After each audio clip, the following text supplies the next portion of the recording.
Valappad beach Iringathuruthi Shri Bhadrakali നാഗദേവതാ ക്ഷേത്രത്തിൽ സർപ്പക്കളം നടന്നു. രാവിലെ മഹാഗണപതി ഹവനം, ഉഷപൂജ, പന്തീരടി പൂജ, പരിവാര ദേവതകൾക്ക് കലശാഭിഷേകം, തുടർന്ന് സർപ്പങ്ങൾക്ക് നൂറും പാലും, അഷ്ടനാഗക്കളം, എഴുന്നള്ളിപ്പ്, ദേവിക്ക് നവകം, കലശാഭിഷേകം, ഉച്ചപൂജ, ഉച്ചയ്ക്ക് പ്രസാദോട്ട്, വൈകിട്ട് ദീപാരാധന, ഭഗവത് സേവ എന്നിവ നടന്നു. ക്ഷേത്രം തന്ത്രി സുധീഷ് ഭരതൻ മുഖ്യ കാർമ്മികനായി.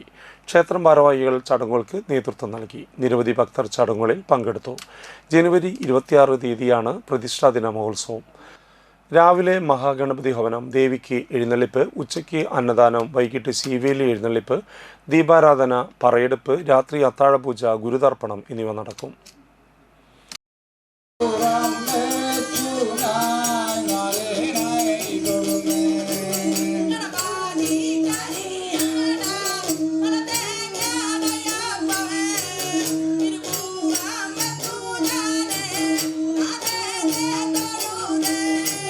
ബ്രഹ്മങ്ങേ കുടങ്ങേ ഇടങ്ങേ നാരീതാ വിളയും നാരീതാ പാദം ചൊല്ലി നാരേ രാജവിനെ